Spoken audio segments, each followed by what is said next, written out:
chanter ensemble. Gloire au Dieu très haut. Alléluia. Come on, come on.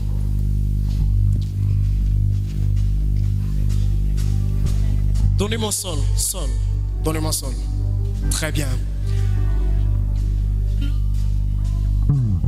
1, 2, 3, 4. L'eau.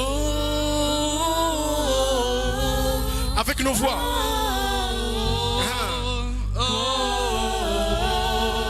Avec nos voix.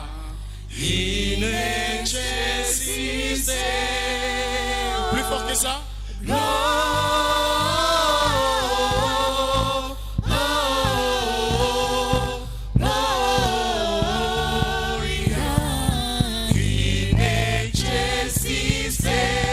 Encore une fois.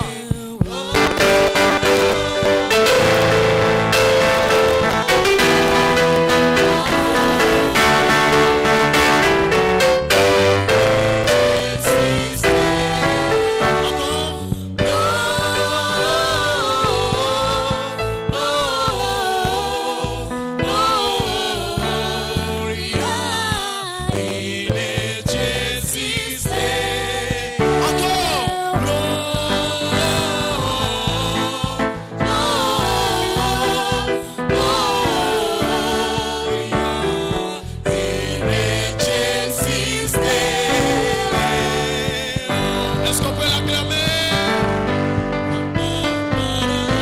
On va le faire avec la fanfare.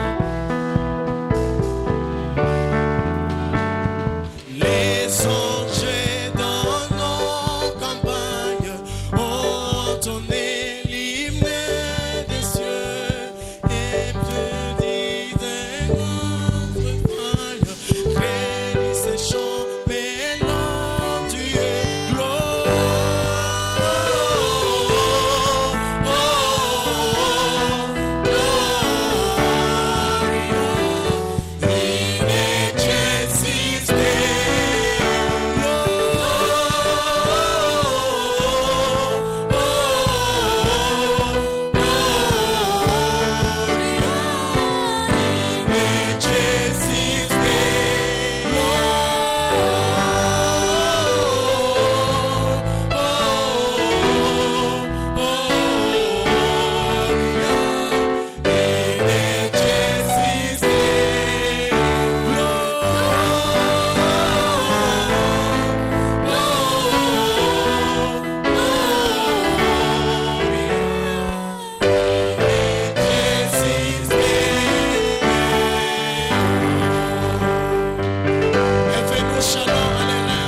Jésus nous annonce la paix.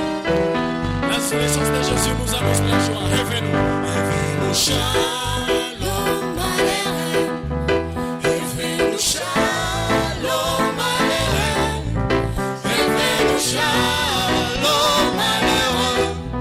Réveille-nous. Shalom, shalom, shalom. Réveille-nous. Shalom. Réveille-nous. Shalom Aleichem. Réveille-nous. Shalom. Shalom Aleichem, Réveille-nous.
Célébrer le nom de Dieu.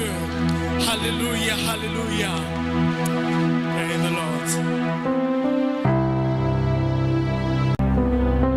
Par cette mélodie qui va nous conduire dans un moment d'adorer Dieu. Avec joie, adorons le nom de Christ.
le Sauveur. You are Yahweh.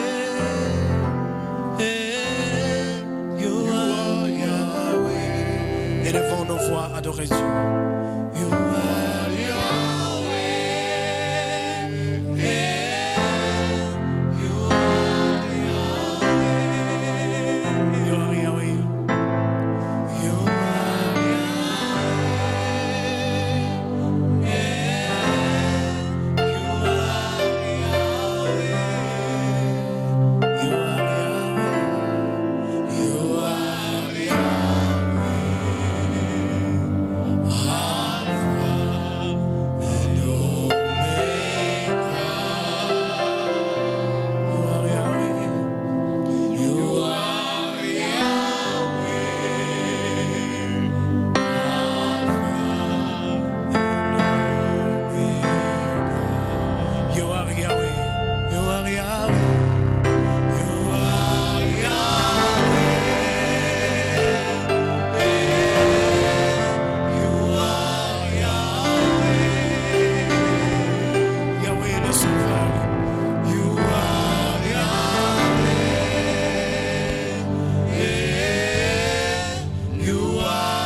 Est-ce qu'on peut le faire seulement avec nos voix, sans instrument? You are Yahweh.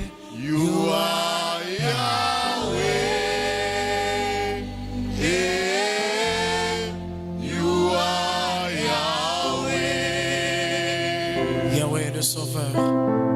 You are Yahweh.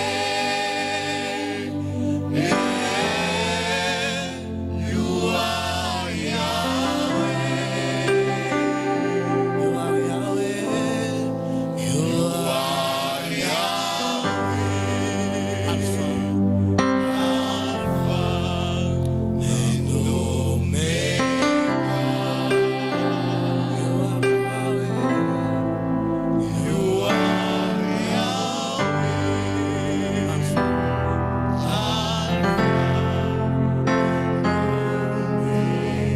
Oh, you are Yahweh. You are Yahweh.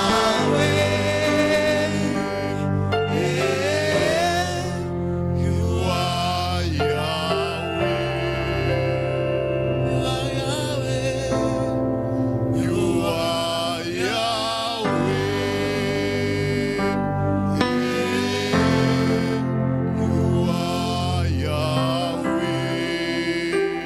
You are Yahweh. You are Yahweh. Alpha. Alpha and Omega.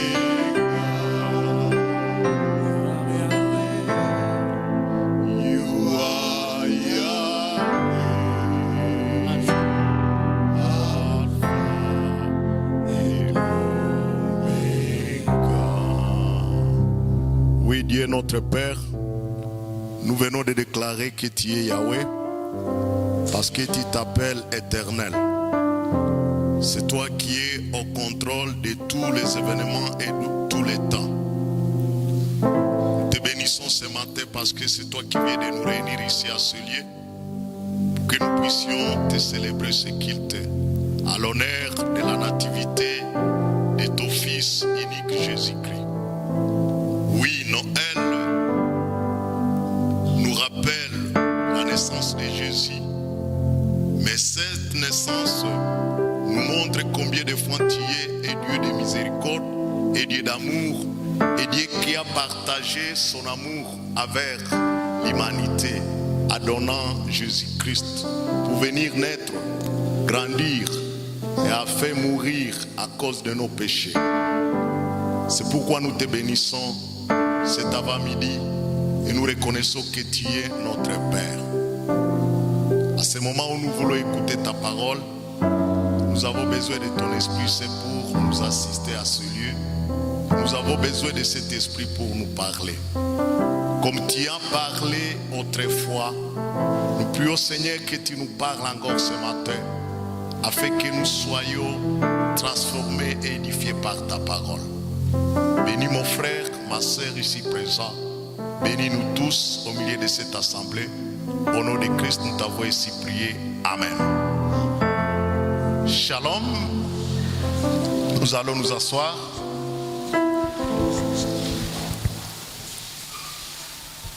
Shalom, peuple du Seigneur. Shalom.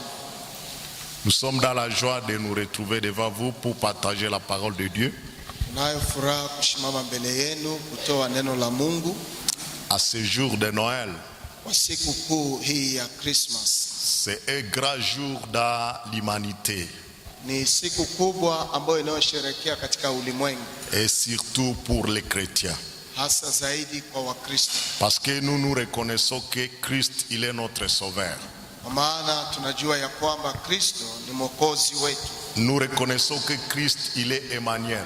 Tunajua ya kwamba Kristo ni pamoja nasi. Il est Dieu avec nous. Yeye ni Mungu pamoja nasi. Comme il a dit lui-même, Namna alivyosema yeye mwenyewe, là où 2 ou 3 sont réunis à mon nom, mahali wawili ama watatu wakikusanyika kwa jina langu, moi je suis là. mimi nipo. C'est pourquoi nous croyons à sa présence au milieu de cette assemblée. Ndio maana tunaamini uwepo wake katika kusanyiko hili. À ce jour de Noël, Kwa sikukuu hii ya Christmas, nous avons voulu partager la parole de Dieu dans 2 passages. uliona ya kwamba tunaweza jifunza neno la Mungu kupitia shairi mbili. Le premier passage, c'est dans Luc chapitre 2, versets 1 à 7. Shairi la kwanza ni katika Luka sura 2, 1 hadi 7. Et le deuxième passage, c'est dans Galates chapitre 4, versets 1 à 7. Na ya pili ni katika Wagalatia sura yake ya 4, 1 hadi 5. Et je vais vous supplier par l'amour de Dieu, Nitawasihi kwa upendo wa Kristo, quand vous serez à la maison, lisez minutieusement ces passages. utakapofika nyumbani unaweza kusoma mashairi haya. Mais à ce jour, nous voulons parler de quoi? Lakini kwa siku ya leo tunatazungumzia nini? Nous voulons parler du thème intitulé Dieu, maître du temps. Nataka kuzungumzia juu ya kichwa cha somo, Mungu ni Bwana wa nyakati. Et nous allons découvrir ceci dans les 2 passages. Tutayaona katika mashairi haya mbili. Dieu est maître du temps. Mungu akiwa Bwana wa nyakati. Nous allons lire d'abord Luc, Tasoma ndani ya Luka, Luc chapitre 2. Luka sura 2. La parole de Dieu nous dit ce qui suit. Neno la Mungu linasema hivi: À ce temps-là, Paris est élu de César Augustin, ordonnant un recensement de toute la terre. Katika siku zile amri ilitoka kwa Kaisaria Augusta ili majina ya watu wote katika dunia yaandikwe. Ce premier recensement eut lieu pendant que Quirinius était gouverneur de la Syrie. Maandiko haya yalifanywa kwanza wakati Kureni alipokuwa mtawala wa Suria. Tous allaient se faire inscrire chacun dans sa ville. Na watu wote walikwenda kuandikwa kila mtu kwa mji wake. Joseph aussi montant de la Galilée, de la ville de Nazareth, pour se rendre à Judée, dans la ville de David.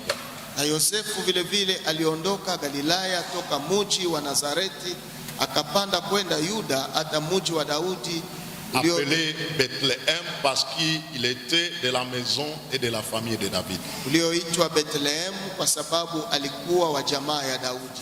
Afin de se faire inscrire avec Marie, son fiancée qui était enceinte. Aandikwe pamoja na Maria aliyepatana kuwa mke wake naye ana mimba. Pendant qu'ils étaient là, le temps où Marie devait accoucher arrivant, et elle affronta son fils premier-né, elle l'amaillotant et le couchant dans une crèche parce qu'il n'y avait pas de place pour et dans l'hôtellerie. Walipokuwa pale siku zake za kuzaa zilitimia, akazaa mwanamume wake na wa kwanza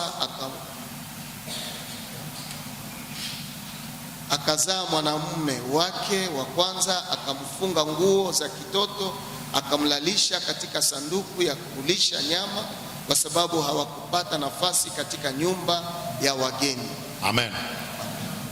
La deuxième lecture c'est à Galates chapitre 4. Ya pili ni katika Wagalatia sura 4. La parole de Dieu nous dit ce qui suit. Neno la Mungu linasema hivi: Or, aussi longtemps que l'héritier est enfant, je dis qu'il ne diffère en rien d'un esclave, quoiqu'il soit le maître de tout. Lakini nasema ya kuwa murithi wakati alipokuwa mtoto anaonekana kama mtumwa hata akiwa bwana wa wote. Mais il est sous des tuteurs et des administrateurs jusqu'au temps marqué par le Père. Lakini ndiye chini ya wasimamishi na wakili hata wakati alipokwisha kuamuriwa na Baba. Mais nous aussi, de la même manière, lorsque nous étions enfants, nous étions sous l'esclavage des principes élémentaires du monde. Mais lorsque les temps ont été accomplis, Dieu a envoyé son Fils, né d'une femme, né sous la loi. Vile na sisi tulipokuwa watoto tulifungwa chini ya desturi ya dunia, lakini wakati ulipomalizwa Mungu alituma mwana wake, alizaliwa na mwanamke aliyezaliwa chini ya sheria, afin qu'il rachète ceux qui étaient sous la loi, afin que nous recevions l'adoption. ili awakomboe waliokuwa chini ya sheria tupate kupokea hali ya wana.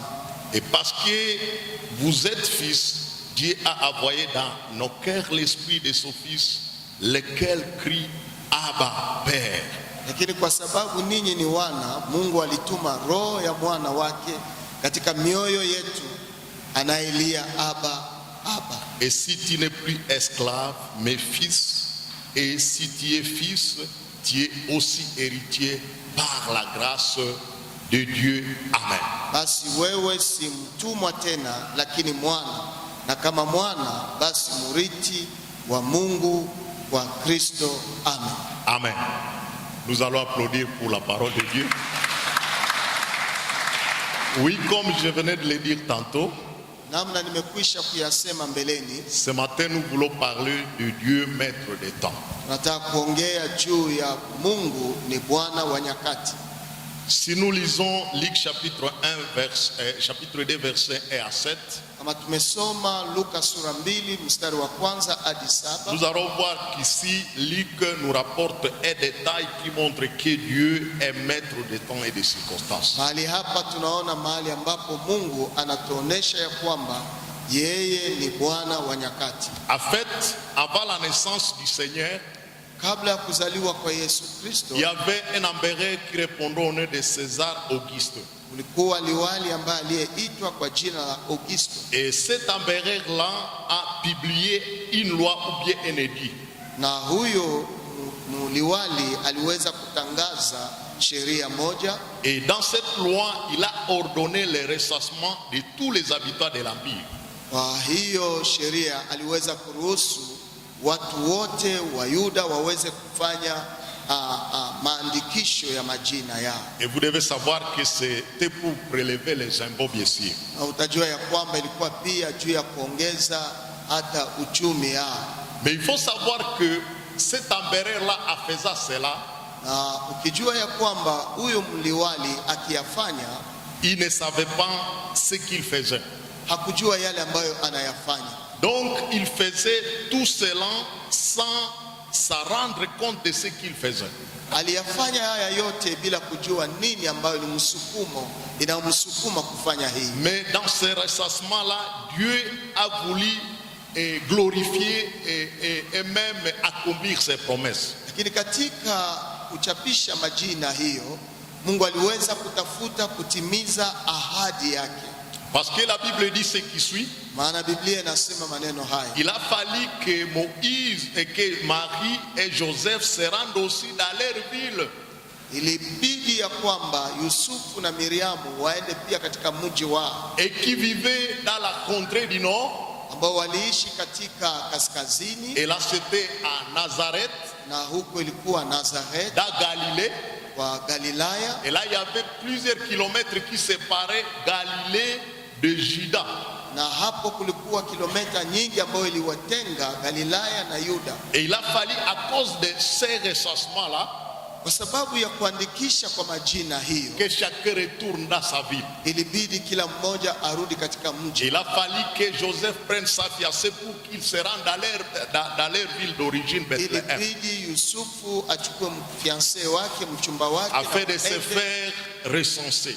kuweza kujiandikisha katika mji wao. Mais bien aimé, comme le Seigneur, il est le maître des temps et des circonstances, Lakini wapendwa, kwa sababu Mungu ndiye ambaye anaingilia katika nyakati na muda, bien sûr aussi, Joseph et Marie ne savaient pas qu'au moment où ils seront là pour inscrire leur nom, c'est à ce moment-là que Marie sentira le besoin d'accoucher.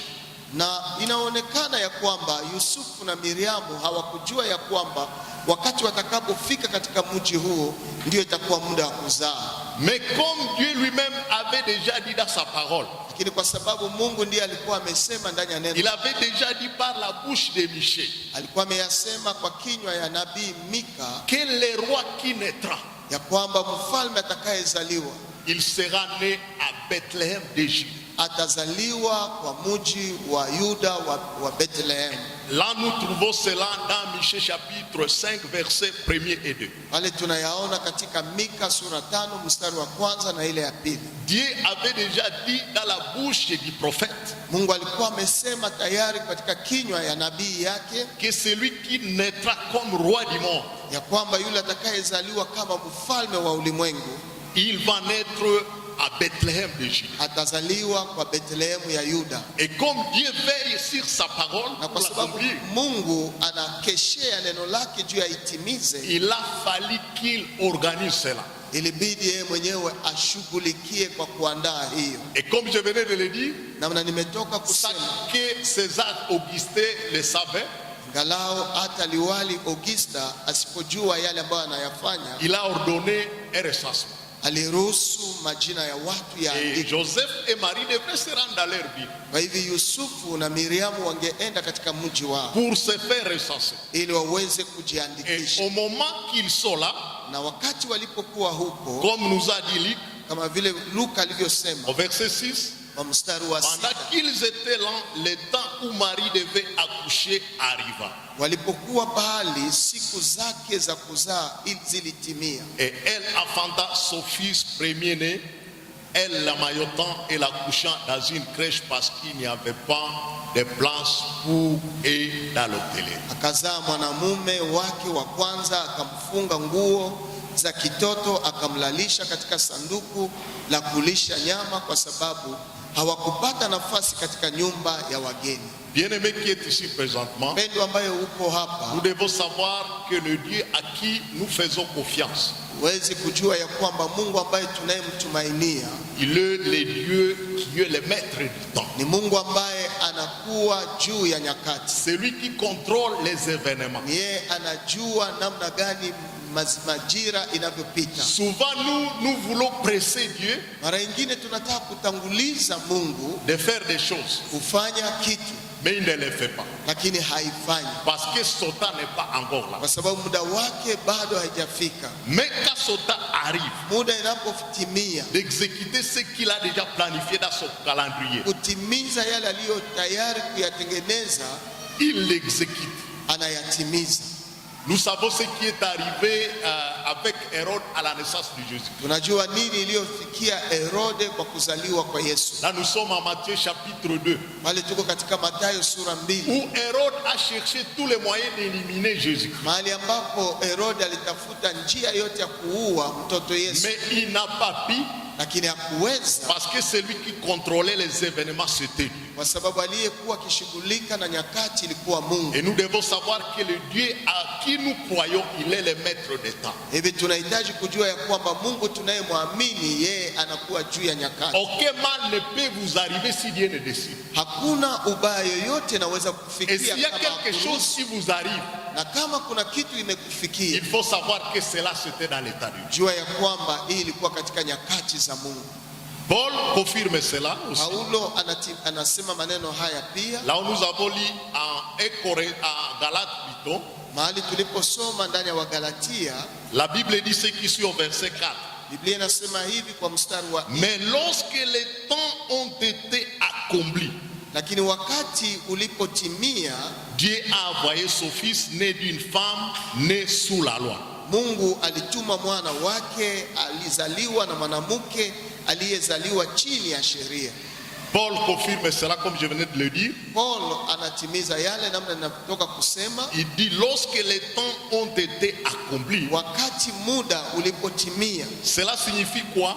Inataka kusema nini? Quand il y a la plénitude ou l'accomplissement du temps de Dieu. Wakati utimilifu wa nyakati ya Mungu ulipotimia. En grec nous dirions quand le kairos est arrivé. Kwa Kigiriki tunasema wakati saa nyakati ilipotimia. Vous savez, en grec il y a des concepts qui expliquent les temps. Najua katika Kigiriki kuna maelezo mawili yanayozungumzia juu ya nyakati. Il y a le chronos, na kwa ile chronos, ce qui indique tous les temps que nous vivons. Ambayo inaonesha nyakati ambayo yote tunayoyaishi. Ça c'est le chronos. Hiyo ni kama vile saa. Mais il y a ce qu'on appelle kairos. Lakini kuna yale ambayo kwa Kigiriki wanasema kairos. Là c'est ce que nous appelons l'état ponctuel, comme un point. Ile ni nafasi ambapo unakutana na nyakati inayotayarishiwa juu yako. Et ici quand le temps de Dieu est arrivé, kwa hivi hapa wakati nyakati ya Mungu ilipotimia, je peux dire comme un point sur la ligne des temps. Naweza kusema kama nukta inayokuwa katika mstari wa nyakati. Quand le moment où Dieu devrait exécuter son plan de sauver le monde est arrivé. Kwa hivyo muda ambao Mungu angeweza okoa ulimwengu ilipotimia, la Bible dit que Dieu a envoyé son fils. Biblia inasema ya kwamba Mungu alituma mwana wake. Dieu ne pouvait pas envoyer son fils avant que l'état soit là. Mungu angeliweza kutuma mwana wake mbele ya nyakati. Et bien aimé, vous devez savoir que ce terme est très important à remarquer ici. Kwa hivyo mpendo, unaweza jua neno hii ya kairos inakuwa na maana sana kwa kuweza kuona hapa. Avec cela, l'apôtre signale l'époque précise choisie pour la sagesse de Dieu pour envoyer son fils en fait de sauver les mondes. Kwa hiyo Paulo mtume anaonesha ya kwamba ni nyakati ambayo Mungu alichagua juu aweze kuokoa mwanadamu. Et cela peut me pousser à vous dire que le salut apporté par Jésus a été préparé depuis longtemps dans l'Ancien Testament. Kwa hivyo tunaweza kusema wokovu ambao Yesu alikuwa nayo yaliandaliwa zamani katika Agano la Kale. Et quand Dieu a vu que cette préparation était complète, kwa hivyo wakati Mungu alipoona hiyo matayarisho, maandalizi yametimilika, Dieu a fait naître son fils dans le monde. Mungu akaachililia mwana wake kuzaliwa kwa ulimwengu.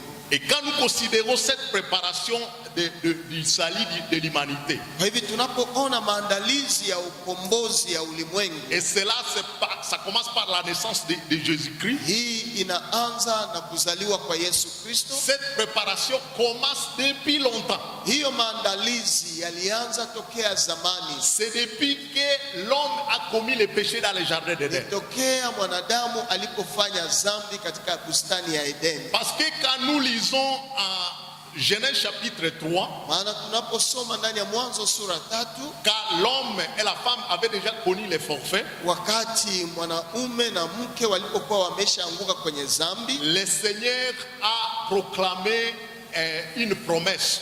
Mungu aliweza kutangaza ahadi. Et c'est ce que nous appelons le proto-évangile ou bien le premier évangile. Hiyo tunaita habari njema ya kwanza. Dieu a dit ceci tout juste après le péché de l'homme.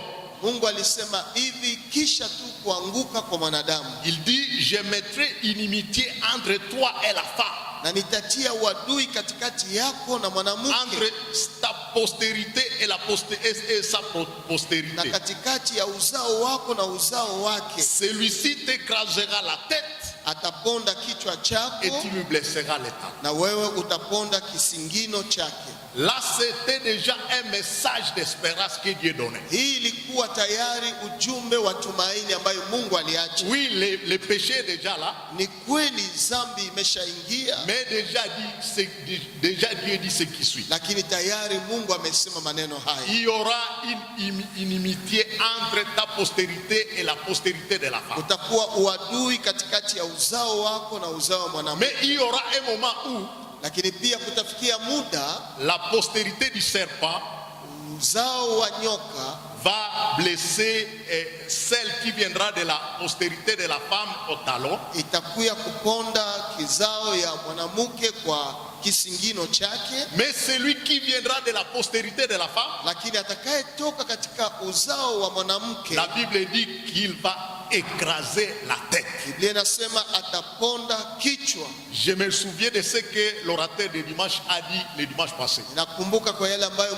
mjumbe wa dimanche passé Il a dit qu'on doit marcher sur quelque chose. alisema wakati unapotembea juu ya kitu, Cela signifie qu'on est au-dessus. hii inamaanisha kwamba uko juu ya hiyo kitu. Et cette prophétie ici que le Seigneur donne, Na hii unabii ambayo Bwana anaachilia, c'était pour montrer combien de fois celle qui viendra de la postérité de la femme, ilikuwa kuonesha yule atakayezaliwa na mwanamke il va triompher sur Satan. atakuwa na ushindi juu ya shetani. Amen. Amen. Mais cela ne s'est pas limité par là. Lakini hiyo haikuachiliwa Parce que je pale. vous dis que le salut a été préparé. Sasa nasema wokovu iliandaliwa. Quand nous allons à Genèse chapitre 22 verset 18, Tunapoenda katika Mwanzo 18:22, là c'est là où Dieu a déjà appelé Abraham. pale ni wakati Mungu tayari ameita Abraham. Et ici c'est au moment où Abraham venait de vouloir sacrifier Isaac comme un sacrifice à Hapa Dieu. ni wakati ambapo Abrahamu anataka kutoa Isaka kama zabihu, Et à cause de cet acte-là, na kupitia tendo hii Dieu a reconnu que réellement Abraham avait confiance en lui Mungu aligundua ya kwamba Abrahamu alimtumainia et qu'il le craignait. na ya kwamba alimwogopa. Et Dieu dit ce qui suit à Abraham. Na Mungu akasema hivi kwa Abrahamu, Parce que tu ne m'as pas refusé ton fils unique, kwa ton sababu premier-né, haukunikatalia mwana wako wa kwanza, toutes les nations seront bénies à travers. taifa lote litaweza kubarikiwa ndani yao. Et bien aimé, si aujourd'hui Wapendwa, kama leo nous sommes appelés les enfants de Dieu, tunaitwa wana wa Mungu, cette bénédiction, hiyo baraka nous les recevons d'Abraham. tunaipokea kutoka Abrahamu, Parce que c'est dans sa descendance kwa sababu katika uzao que wake vient naître Jésus-Christ. unatokea kuzaliwa kwa Yesu. Mais cela ne s'est pas limité par là. Lakini na hiyo pia haikukoma Parce que je hapo. vous dis que le salut était préparé très longtemps. Sababu wokovu iliandaliwa Si nous tokea lisons zamani. Genèse chapitre 49 verset 10, Kama tunasoma Mwanzo 49 mstari wa 10, c'est là où Dieu déclare ce qui suit. ni mahali ambapo Mungu anasema Les maneno haya: sceptres ne s'éloigneraient point de Juda, ni les bateaux s'ouvraient d'entre ses pieds jusqu'à ce que vienne Shiloh. fimbo haitaondoka katika Yuda, wala gongo la mtawala kati ya miguu yake, hata Shilo anakuja, na kwake kutii kwa watu utakuwa, Jusqu'à ce que vienne le Shiloh. hata kufika kwa Shilo. Et quand nous disons Shiloh, Tunaposema juu ya Shilo, quand nous chantons Shiloh, tunapoimba Shilo, c'est là que nous sommes en train de chanter le Messie ou le Christ. pale tunaimba juu ya Mesia ama juu ya Kristo. Et Dieu a dit ce qui suit en Juda, Na Mungu alisema hivi kwa Yuda, que le pouvoir ne s'éloignera pas de toi ya kwamba utawala hautaondoka kwako jusqu'à ce que le Messie va venir. mpaka Masia atakapofika. Et pour continuer, Na kwa kuendelea, Dieu donne la même promesse à David, Mungu akatoa ahadi que hii la hata kwa royauté ne Daudi, s'éloignerait pas de ta descendance. ya kwamba utawala ama ufalme hautaondoka katika uzao wake. Et enfin, Na kwa mwisho, cela est pensé par la femme royale Emmanuel, qui naquit par miracle de la jeune fille vierge Marie. na hii iliweza kutimilika kupitia Bikira Miriamu aliyezaa Emmanuel. Bien-aimé, notre Dieu, il n'est pas pressé comme vous pouvez le croire. Mpendwa, Mungu wetu hana haraka namna unavyoweza Il kufikiria. fait des choses à son temps. Anafanya vitu kwa wakati Et wake. c'est ce que Paul démontre ici. Ni ile ambayo Paulo anaonesha hapa. Quand vous lisez Galates chapitre 4 verset 1er jusqu'à 3, Kama unasoma Wagalatia sura 4 mstari wa kwanza hadi 3, vous allez voir que Paul est en train de faire une similitude ou bien une analogie entre un enfant utaona Paulo anafanya linganisho ya onyesho katika mtoto kupitia njia ya mtoto qui va vers la maturité. ambaye anaenda kwa kukomaa, Un enfant qui pense à la hauteur de la maturité. mtoto ambaye anaenda katika umri kupitia umri ya kukomaa. Et Paul ici, quand vous lisez Galates 4 jusqu'au 3e verset, Kama unaangalia Wagalatia l'obtention du salut. na hata maisha yao nyuma ya kupokea wokovu. Parce qu'il dit ce qui suit. Maana amesema hivi: Or, aussi longtemps que l'héritier est enfant, j'ai dit qu'il ne diffère en rien d'un esclave, quoi qu'il soit le maître de tout. lakini nasema ya kuwa murithi wakati alipokuwa mtoto anaonekana kama mtumwa, hata akiwa bwana wa wote. En Israël, Katika Israeli, comme chez les Romains hata kwa Warumi, et chez les Grecs, hata kwa Wagriki, quand on était enfant, wakati unapokuwa mtoto, c'est vrai qu'on avait le droit d'hériter les biens de son père. ni kweli ulikuwa na haki ya kurithi vitu vya baba yako, Mais il y avait un âge. lakini kulikuwa umri, Il a fallu atteindre la maturité. inabidi uweze kutimiza umri ambayo inastahili. Mais cet enfant-là, Na huyo mtoto, pour qu'il soit déclaré mature, ili aweze kutangaziwa ya kwamba amekuwa mtu mzima, il a fallu lui donner des gens qui les gardaient. inabidi kumpatia watu ambao waliomchunga. Et c'est ce que la Bible dit, appelle les tuteurs et les administrateurs. Ni hiyo ambayo Biblia inasema wale ambao walikuwa kama warithi na wale ambao walikuwa wakiongoza. Il y avait des tuteurs, donc ceux qui veillaient sur cet enfant-là. Kulikuwa wale ambao walikuwa juu ya utawala juu ya huyo mtoto, Il y avait aussi les administrateurs. na kulikuwa wale ambao wanaongoza. Et l'enfant, Na mtoto avant qu'il soit déclaré mature, kabla aweze kutangaziwa amekuwa mtu mwenye kutimiza umri il yake, n'avait pas les droits sur les biens de son père. hangelikuwa na mamlaka juu ya vitu vya baba yake. Et c'est pourquoi Paul le déclare aussi, Ndio maana Paulo naye anasema il est comme un esclave. yeye mtoto kwa ile umri anaonekana kuwa kama Parce mtoto, que les tuteurs et les administrateurs kwa sababu yule anayemtawala na wenye kuongoza étaient considérés comme des esclaves. walikuwa wanaonekana kama watumwa. Donc, ce qu'ils faisaient seulement, Yale ambao walikuwa wakifanya tu c'était de veiller sur la charge de cet enfant. ni kuchunga juu ya hali ya ule mtoto. Donc, pour dire quoi, Ni kusema nini? l'enfant aussi d'une manière ou d'une autre, Mtoto pia kwa njia ingine il était maintenu dans cet esclavagisme. naye aliwekwa chini ya huyo utumwa. Il n'avait pas le droit d'hériter les promesses de ses parents ou l'héritage de ses parents. kurithi yale ahadi ama vitu vya bazazi yake. Et Paul, en amenant cette analogie-là, Na Paulo kwa kuleta onyesho hii il veut montrer que l'homme païen, anataka kuonesha mtu mpagani bien quand nous étions des païens, ya kwamba wakati tulipokuwa wapagani nous étions comme des enfants, des esclaves. tulikuwa kama watoto ya watumwa, Et parce qu'on est esclave, na kwa sababu sisi ni vous watumwa, savez les besoins d'un esclave, c'est quoi? unajua mahitaji ya mtumwa ni nini? C'est la libération. Ni ukombozi. Et il y avait des temps à l'époque de l'Ancien Testament, Kwa hivyo kulikuwa muda katika agano la kale quand on pouvait payer une ration pour libérer un esclave. ambapo ungeweza kulipa kitu juu ufungue wache uhuru yule mtumwa, Et ce prix-là qu'on payait, na hiyo gharama ambayo c'est ce qu'on walikuwa wakilipa, appelait la rançon. hiyo ambao walikuwa naita bei ya hiyo kitu, Et quand on payait cela, na wakilipa hiyo, l'esclave était libéré. kwa hivyo mtumwa alikuwa huru.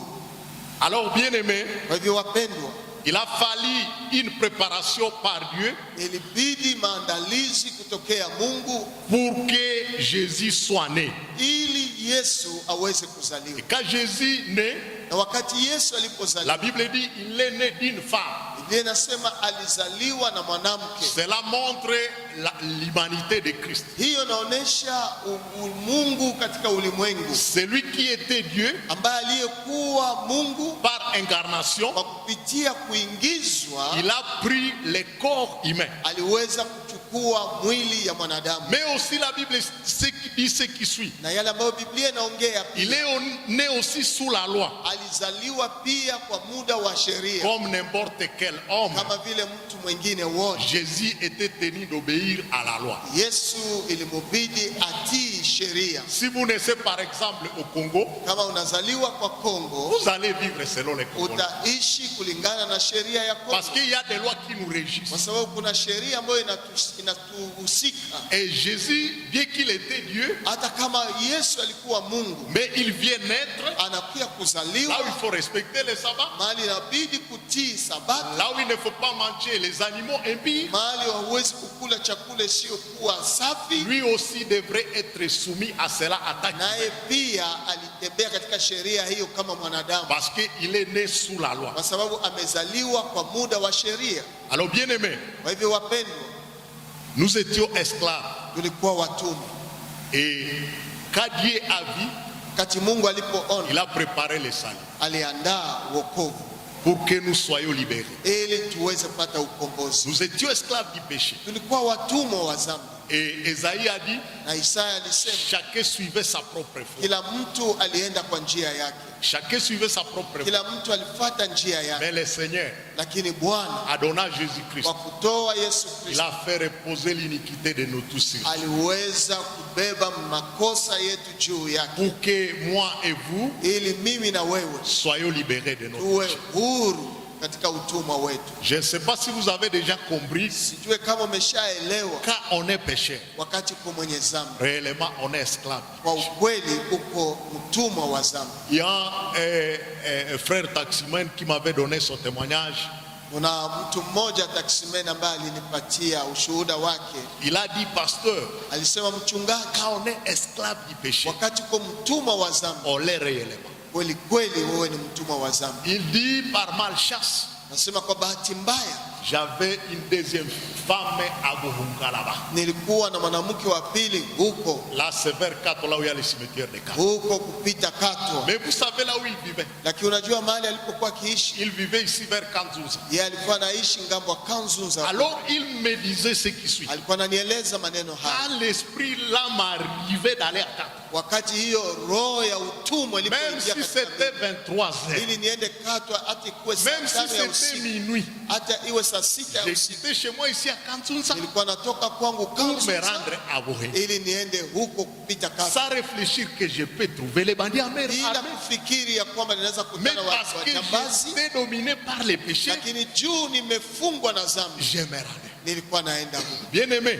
Wapendwa, quand on est esclave du péché, wakati uko mtumwa wa dhambi, on a besoin de la liberté. unahitaji kufunguliwa, Et celui qui peut nous libérer, na yule ambaye anaweza c'est kutufungua seulement Christ. ni Kristo yeye mwenyewe. La loi ne pouvait pas libérer les Galates, Sheria haingeweza kufungua Wagalatia, mais c'était quand Dieu a vu que le temps était accompli, lakini ni wakati Mungu alipoona muda umetimia, il a envoyé son fils Jésus. akatuma mwana wake Yesu C'est Kristo. pourquoi je voudrais dire ce qui suit. Ndio maana nataka kusema maneno haya, Les raisons de Dieu d'envoyer son fils.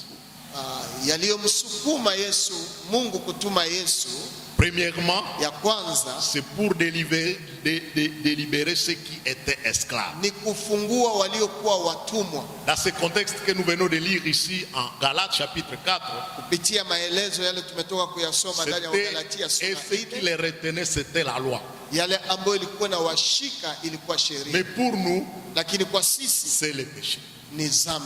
Chacun, Kila mmoja ce wetu, qui les concerne, il était esclave des péchés quelconques. kila mmoja alikuwa mtumwa wa dhambi fulani. Peut-être c'est l'orgueil, Pengine ni kiburi, peut-être c'est l'impudicité, pengine ni washerati, peut-être c'est la colère, pengine ni hasira, peut-être c'est le vol, pengine ni wizi, peut-être c'est le détournement, pengine ni uporaji wa peut-être kitu c'est fulani, l'impolitesse envers les parents, pengine ni ukosefu wa adabu, peut-être c'est le trichement. pengine ni wizi. Mais dans tout cela, Lakini katika yale yote le Seigneur, il est venu nous libérer. Bwana alikuja juu atufungue, Parce que nous étions kwa esclaves. sababu tulikuwa watumwa. La question, Naulizo, es-tu déjà libéré? je, kweli umeshafunguliwa? Es-tu déjà libéré? Je, Ou bien umeshafunguliwa tu continues à être esclave de quelconque péché? ama unaendelea kuwa mtumwa wa dhambi? Et si vous l'êtes, Kama upo, c'est aujourd'hui l'être. ni leo ni siku. Parce que Christ est né Kwa sababu Kristo alizaliwa pour que tu sois sauvé. ili uokolewe. La deuxième chose, Neno la pili nous le voyons au 5e verset tunayaona kwa mstari wa 5 et à la partie B. na kwa sehemu yake ya Mais nous pili. pouvons lire tous les versets. Tunaweza kusoma yote. Afin qu'il rachète ce qui était sous la loi, afin que nous recevions l'adoption. Ili awakomboe waliokuwa chini ya sheria tupate kupokea hali ya wana. Bien-aimé, Mpendwa, Dieu a envoyé son Fils sur la terre Mungu alituma mwana wake ulimwenguni pour pour permettre aux croyants d'être adoptés par les pères. ili waamini waweze kuwa wana wa Mungu. Être adopté signifie quoi? Kuwa mwana wa Mungu ni kusema nini? Si on dit on adopte un fils, Kama wanasema umekubaliwa kuwa mwana ou wa bien Mungu on adopte quelqu'un, ama wamekuchukua kuwa mwana wa Mungu, cela signifie une personne qui est fils ou fille de quelqu'un d'autre ni kusema ni mtu aliyekuwa mwana wa mtu mwingine est introduit ou est intronisé au sein de votre propre famille na ameingizwa katika jamaa nyingine à qualité de fils ou d'une fille. kama mwana ama binti. Un enfant adoptif Mtoto aliyekubaliwa katika jamaa a les droits que les propres fils. ana haki sawa watoto wa nyumbani. Si par exemple Kwa mfano, le révérend Kalip mchungaji Kalipi adoptait ma fille Sarah anakubali mtoto wa binti yake Sara comme sa fille kama binti wake Doreen, Dorene. et Sarah Sara et Doreen, na Dorene, parce que Sarah a été adoptée, kwa sababu Sara amekubaliwa na kuwa binti, elle aura les mêmes avantages que Doreen. atakuwa na haki yote sawa Dorene. S'il y a un champ que le révérend va partager, Kama kuna kitu ambayo mchungaji atagawa, il va donner la part de Sarah, atatoa sehemu ya Sara, il va donner aussi la part de Doreen. atatoa pia sehemu ya, Sans na discrimination. hapo hakuna upendeleo. Bien-aimé, Wapendwa, Christ pour venir naître, Kristo kukuja kuzaliwa c'est pour que nous soyons adoptés comme fils. ni ili tuweze kubaliwa na kuwa wana wa Mungu, C'est pour que nous soyons appelés enfants de Dieu. ni ili tuitwe watoto wa Mungu. Jésus a dit ce qui suit. Yesu alisema hivi, Ceux qui croient en moi, wanaoniamini moi qui suis la parole. mimi ambayo ni neno, Elle a donné, alitoa Jésus qui est la parole, Yesu ambaye ni neno, a donné le pouvoir alitoa uwezo de devenir enfants de Dieu. ya kuwa wana wa Mungu. Bien-aimés, Mpendwa, ceux qui sont à Christ wale ambao wako ndani ya Kristo sont appelés enfants de Dieu. wanaitwa wana wa Mungu. Amen. Amen, Amen. amen. Si vous êtes à Christ, Kama mko ndani ya Kristo, vous êtes enfants de Dieu. mko wana wa Mungu Et vous devez marcher tête haute. na mnapasha kutembea na kichwa juu. Mais comment, Namna gani? en tant qu'enfant de Dieu, Kama mwana wa Mungu nous avons peur de n'importe quoi? tunaotishwa na kitu chochote. Peut-être nous ne connaissons pas Dieu comme nous. Wengine hatujue thamani ambayo Mungu ni baba yetu, Mais ceux qui le connaissent lakini wanaoyajua comme leur père, ya kwamba yeye ni baba ils yao, savent la position du père. wanajua nafasi ya baba. Bien-aimés, ceux qui ont des pères responsables, Wapendwa, wale ambao wana wazazi ambao wanajua kazi yao, ils ont confiance en leur père. wanafanya uaminifu kwa baba yao. Amen. Amen. Mais il y a des faux pères. Lakini kuna wababa ambao ni wajangajanga, Quand il arrive dans la maison, wakifika nyumbani c'est les troubles qu'il y a. ni matatizo yanaingia, Et la femme na et mke les enfants na watoto au père wote wanatishwa de ces pères-là. kwa baba huyu. Je ne sais pas si vous êtes ces pères. Sijue kama wewe ni mzazi wa namna. Et quand un enfant pareil, on lui parle de Dieu qui est père, Na wakati mtoto anazungumza juu ya baba ambaye ni baba yake, Mungu ambaye ni baba, quand il peut voir l'image de son père, na akiangalia picha ya baba yake, il va dire si le Dieu dont il me parle est comme mon père. anaweza kusema huyo Mungu ambaye wanasema ni baba, kama anafanana baba yangu, C'est un faux père. haiko baba mzuri, Parce qu'il y a des pères et des pères. kwa sababu kuna baba na baba, Il y a des pères et des pères. kuna baba na baba. Amen. Amen. Les pères qui sont ici, Baba ambao wako est-ce que hapa, vous êtes des bons pères? je, mko kweli wa baba? fille ou bien ton fils peut vous approcher calmement. Ça. Binti yako, mwana wako anaweza kukaribia bila kibambazi ya ushefu katikati yenu. Alors bien-aimés, Pendwa, que le Seigneur nous aide. Mungu atusaidie.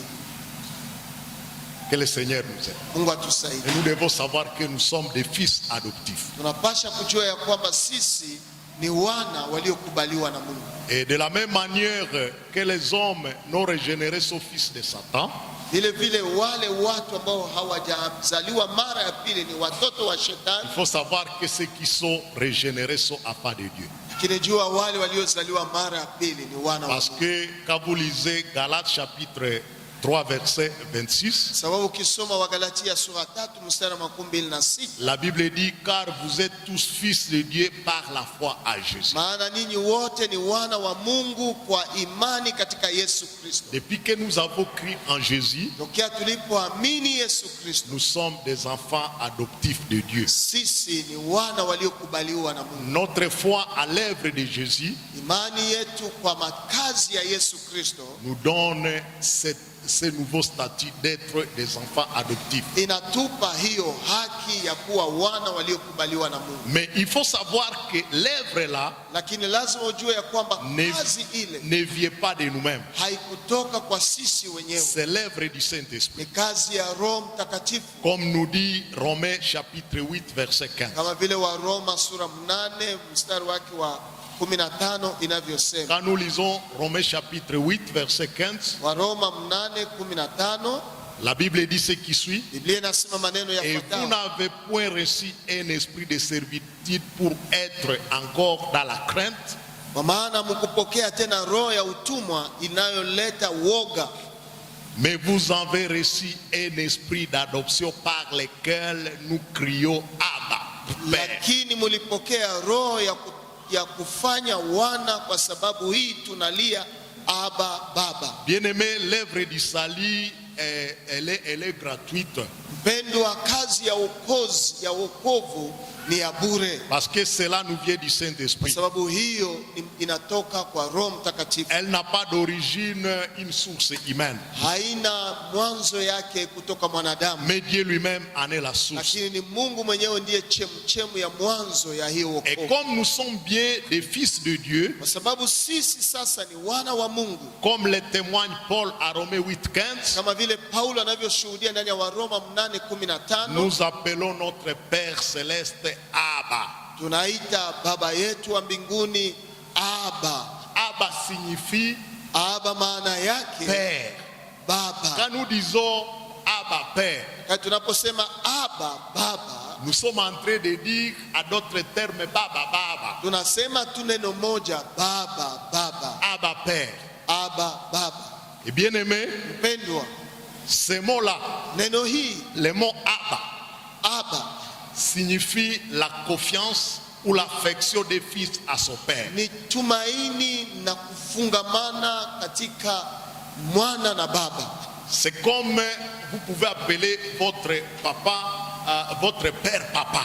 Kama vile unaweza kuita baba yako baba, baba. Ça nous amène un peu d'affection, un peu de confiance à Inatuleta ndani ya notre intimite père. kubwa na ndani ya upendo kubwa kwa mwana mzazi Quand vous wako. dites papa, Wakati tunaposema baba, donc ça vous montre, ça vous donne l'affection, l'intimité, la tendresse avec votre père. inakupa kusikia hiyo moto ya ubaba ya uzazi pamoja na wewe. Et vous savez, papa, vraiment, c'est un titre que je considère. Unajua kusema baba ni jina ama cheo ambayo inastahili. Même si les autres vous appellent professeur de l'université à Hata l'école. wengine wanaweza kuita mwalimu kwa university. Est-ce qu'ici, il y a des gens qui sont des professeurs? Je, hapa kuna wale ambao ni walimu kwa university? On les appelle professeurs. Prof, si vous l'appelez dans d'autres termes, il peut même se venger contre vous parce que vous n'avez pas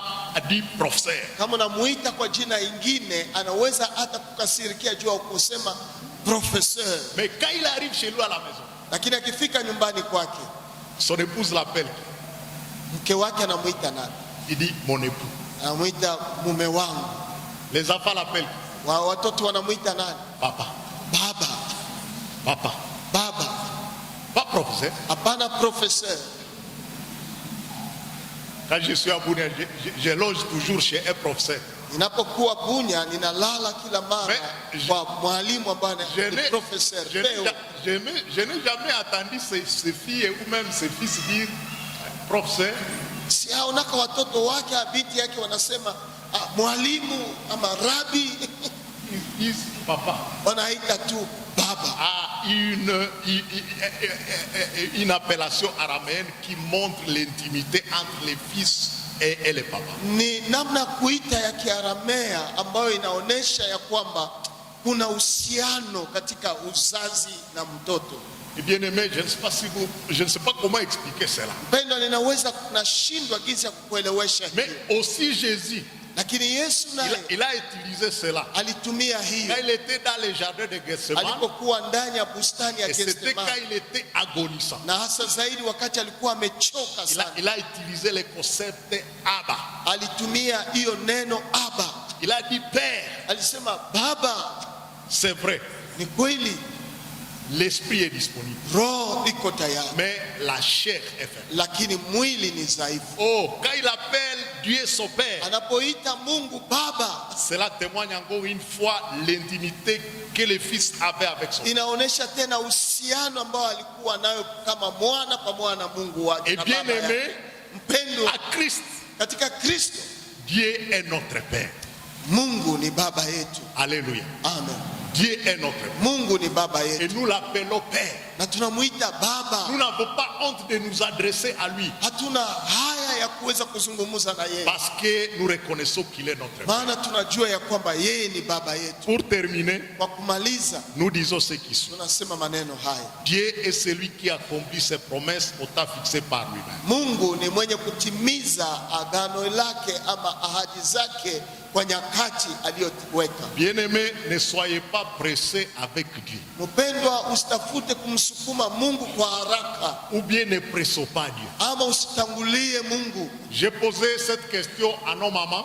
Niliuliza ulizo hii kwa wamama qui participent à la prière matinale. Wanaokuja kuingia katika maombi ya asubuhi. Je leur ai dit ce qui suit. Niliwaambia maneno haya. Si Dieu arrivait ici présentement, kama Mungu anakuja hapa, et il vous pose la question, chère maman, anawauliza ulizo hii wa mama, voulez-vous quand la génocide ou bien la tuerie au Congo s'arrête? Unafikiri unapenda wakati gani mauaji yakomeshwe katika Kongo? Les deux mamans ont répondu. Wamama wawili walitoa jibu. Nous allons dire maintenant. Tutasema sasa. Maintenant. Sasa. Je leur ai dit ce qui suit. Na nikawaambia hivi. Dieu, Mungu, il n'agit pas selon ce que nous atendake sawa vile tunavyofikiri. Dans tout ce que nous vivons, yale yote tunayoyaishi, il ne faut pas oublier qu'il y a les doigts de Dieu. Usisahau ya kwamba kidole cha Mungu yako pale. Et quand Dieu voudra arrêter ce qui nous terrifie à ce moment, na wakati Mungu atataka kumaliza yale ambayo yanatutesa kwa wakati huu, ça va finir. Yatamalizika hayo yenyewe. Ça va finir. Yatamalizika. Je me souviens ici à Butembo, il y avait des moments où le Maïmaï habitait partout dans les quartiers. Ninakumbuka wakati mmoja hapa Butembo wa Maïmaï walikuwa fasi yote katika mtaa. Et on se posait 1000 questions. Na tulikuwa na maulizo mengi sana. Quand est-ce que cette histoire finira? Hii mambo itaisha wakati gani? Et il y a eu un jour. Lakini kulifika siku. Il y a l'opération qu'on a appelée One Cock. Ambao waliita One Cock. À cause de cette opération-là, na kupitia hiyo jogoo moja, frères-là ont quitté la vie. Wandugu waliweza kutoka ndani. C'était quand le kairos de Dieu était arrivé. Ni wakati saa ya Mungu ilipotimia. Alors, il faut savoir que Dieu fait chaque chose à son temps. Kwa hivyo tungelijua ya kwamba Mungu anafanyaka kila kitu kwa wakati wake. Autre chose, neno ingine, nous étions tous esclaves du péché. Tulikuwa sote watumwa wa dhambi. Mais Jésus est venu nous sauver au temps fixé. Kwa hivyo Mungu alituma Yesu kia kutuokoa kwa wakati leo timia. Et ce temps-là a été fixé par Dieu lui-même. Na hiyo muda Mungu yeye mwenyewe alitia. Je me pose toujours la question. Ninajiuliza kila mara. Pourquoi tout juste après la faute d'Adam et Ève, Dieu n'a pas voulu donner Jésus-Christ? Kwa nini nyuma tu ya kifo ya kuanguka kwa Adamu na Eva Mungu hakuweza kutoa Yesu, mais il a fallu que son accomplissement, le temps qu'il a fixé, soit là. ilibidi nyakati aliyopangilia katika umungu wake yafikie na yatimie. Et comme son temps était là, Kwa hivyo muda ilipotimia, il a renversé même l'histoire du monde. aliweza kupindua hata historia ya ulimwengu. Au point que le monde se réfère à la naissance de Jésus. Hata ulimwengu inaweza sasa kufuatilia kuangalia kuzaliwa kwa Yesu. Alors il faut savoir que Christ nous a rachetés et libérés pour que nous soyons des fils par adoption, autant voulu par Dieu aussi. Kwa hivyo Kristo alitukomboa na kutuokoa ili tuwe wana na binti kupitia kutaka kwa Mungu yeye mwenyewe. Et si Kwa hivi avons donc Dieu comme Père. Kwa hivi sasa tuna Mungu ambaye sasa ni Baba. À ce jour de Noël, Kwa siku hii ya Noel, je voudrais que vous sachiez ce qui suit. nataka muweze kujua jambo hii. Dieu est maître du temps. Mungu ni mwenye kuhusika na nyakati. Comme il est le maître du temps, Kama yeye akiwa mwenye kuhusika na nyakati, c'est lui-même qui nous a donné pour venir l'adorer ici. ni yeye aliyetupatia ili tukuje kuabudu hapa. Que le Seigneur bénisse ce message pour moi et pour vous. Mungu abariki ujumbe huu kwa mimi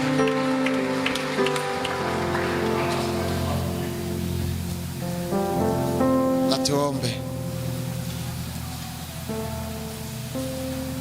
Asante Mungu wetu wa mbinguni kwa baraka kubwa ambayo umetupatia kwa asubuhi ya leo, na asante kwa sababu wewe ni Baba, na kwa kuwa wewe ni Baba hatuna hofu ndani ya maisha yetu.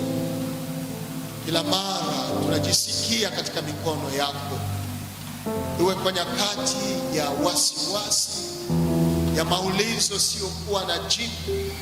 Unajua wewe ni Baba. Ndio maana nasi kama wafuasi ya ushirika wa kazi ya Kristo tunaweza kuita kwa wakati wowote, kama vile Kristo alivyokuita kwa Getsemani kwa wakati ya mazito, akijua ushirika gani mwana anayo kwa mwana baba yake. Nasi tunakuita kwa wakati wowote ya maisha yetu, kiamini ya kwamba wewe unatusikia na wewe ni pamoja nasi, Emmanuel. Na hii ni hakikisho kubwa ya kwamba wewe ni Mungu wetu. Hautakaa tena mbali na sisi, hautakaa tena katika hema, lakini unakaa ndani ya mioyo yetu, ili Roho yako Mtakatifu azidi kushuhudia ya kwamba wewe ni Baba yetu. Abariki Bwana mtumishi wako kwa neno nzuri ambayo anayetupatia, ambayo inatuita kwa imani ndani yako kujua ya kwamba wewe uko katika nyakati yoyote ya maisha yetu. Bwana, tawala maisha yetu, ongoza maisha yetu, tukuza jina lako ndani ya maisha yetu, achilia utukufu wako ndani ya maisha yetu, maana sisi ni warithi kama vile Abrahamu alivyorithi, kama vile wana wa nyumbani walivyorithi ahadi zako. Nasi kwa sababu umetukubali, tumekuwa wana na tumerithi pamoja nao, tunasema asante Bwana. Bariki Bwana kusanyiko hili, wache sherehe hii ya sikukuu, kila mmoja mahali anaposherekea aone uzuri wako Yesu Kristo, maana tunaomba katika jina la Yesu Kristo, amen.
Mwanao Yesu atatembea juu